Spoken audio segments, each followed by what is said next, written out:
I'm Jill Ovnick with Natural Health Center. Today we're making a really easy vegan meringue. Hey, this is kind of like a game changer because if you've ever made meringue from egg whites, you know that it can be a little dicey. You can overmix them and the whole thing can fall apart.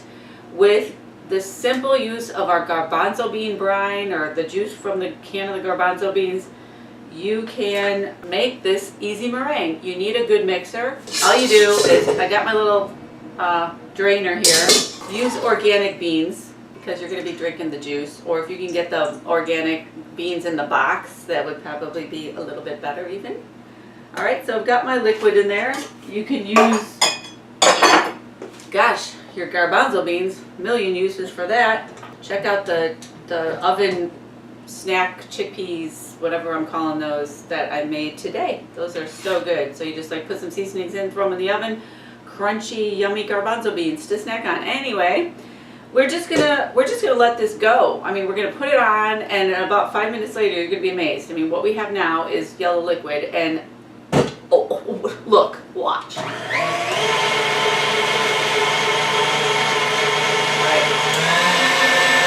I am gonna, literally, I'll set the timer for 5 minutes and show you.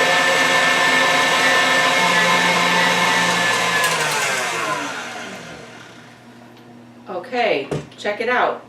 This is 5 minutes with the little whisking thing, and as you can see, this is a stiff peak. Woo! Awesome. You cannot overmix this either. Like, it's not gonna fall, it's not gonna get worse. I mean, I guess if you let it sit out here a really long time, it will, but not like the egg whites, because I've had experience with both now. Anyway, so what we want to do to this now is add some sugar and some flavor. The sugar, you could go to a really specialty cook shop or chef store or whatever to try to find an extra fine sugar, or you can use your handy dandy coffee grinder. Just a nice little thing to have. I've got a little bit of coffee grounds in there. That won't hurt anybody. Okay, so you just want to put your regular. You can use probably any different forms of sugar, depending on if you want the color to stay kind of white. Then you want to stick with kind of just an organic type of a sugar or whatever, cane sugar. No nutritional value here at all, but we're gonna blend. Make this a little fine using the coffee grinder.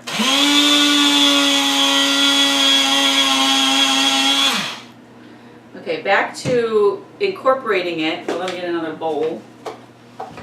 I can just do this in a couple batches. So I'm just going to keep doing this process just to get the sugar fine. And then I'll add this slowly, like I did it tablespoons at a time while the machine is running high. Just take your time to get it in there and let that go for another 3 minutes.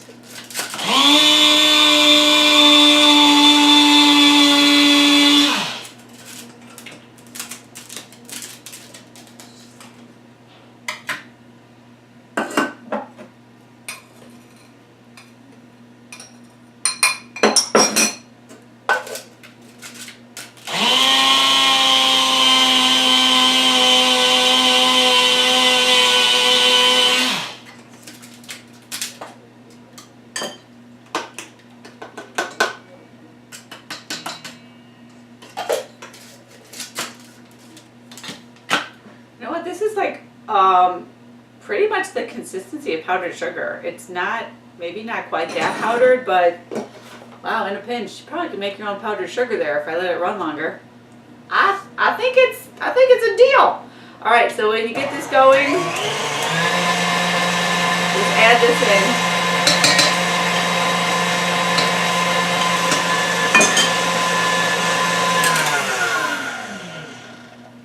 I'm gonna just go around the sides, make sure all my sugar got in there, and then keep stirring to make sure I get those stiff peaks again.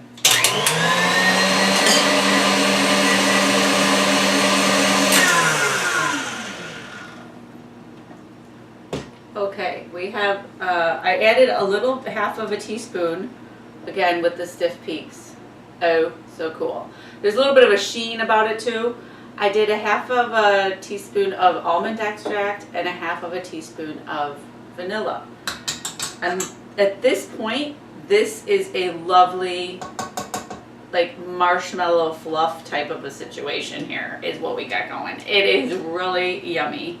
I think this is, in fact, I kind of like this better than the end cookie part myself, because I just do. It's like, I like creamy better than crunchy.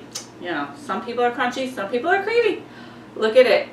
I just have a little frozen berries that I thought out, and I'm telling you, this is really a great idea for just a little dessert topping. It's just lovely. I had some in the fridge, and as you can, I don't know if you can see, but after a while it starts to go back to like its liquid form. You can start to see the bubbles in it more. So I would say you could keep this, like if you're having, you know, people over for dessert, whatever, and you want to have this little marshmallow fluff going on, you could probably keep this in the fridge for a couple hours, like I did. I think this is like 4 hours or later, so it's starting to not look so as pretty and ready to go. It's starting to get back to the liquid form, but this is really awesome. Okay, so with this, we are going to pipe it into, or put it into a plastic baggie. I'm going to pipe them on some parchment lined trays. The parchment will just help with the sticking and, you know, make cleanup easy. You just want to snip off the little edge of a plastic baggie. Oh, there it is. Okay, don't want to lose that. Don't want that to go in my strawberries. Okay. I could probably have not made that any more of a crazy mess, but I've been known for that. So, this is pretty easy to do. Whoop.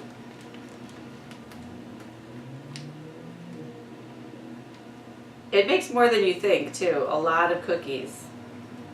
But it's really easy to do with this plastic baggie. Okay, that made so many, I don't even know how many, 3 trays full, and I could make more, but that's enough. It's the cheapest thing ever anyway, because it's a can of garbanzo bean juice, which you're gonna throw away anyway, and a little bit of sugar, a cup of sugar, basically a little bit of extract. And I'm gonna try sprinkling a little bit of cinnamon and a little bit of slivered almonds on top before I put these in the oven. 200 degrees for about 90 minutes. I'm gonna wash my hands first.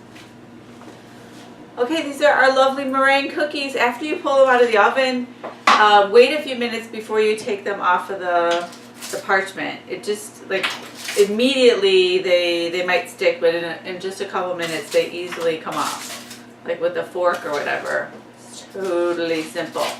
You know, I am really more excited about like the vegan fluff part of this than the meringue cookie part. I mean, like I said, it depends maybe if you like creamy more than the crunchy, but this is a lovely little almond cinnamon flavored sugar bite to eat with your desserts or your coffee or whatever, and a lot of different uses. But I just really like that creamy, fluffy, marshmallowy kind of Cool Whip that you can get in literally 10 minutes with a cup of sugar and your garbanzo bean liquid and a little bit of vanilla or a little bit of vanilla almond or whatever, and that's it. It's so simple, and what a little discovery, because I think we've done it in the past, like using the coconut milk to whip it up and have like a Cool Whip, but this is a no-fat kind of alternative for something like, you know, creamy and sweet to put with desserts. So 2 different recipes in one, and I hope you enjoy. Thanks for watching. I'm Jill Kev with Natural Health Center.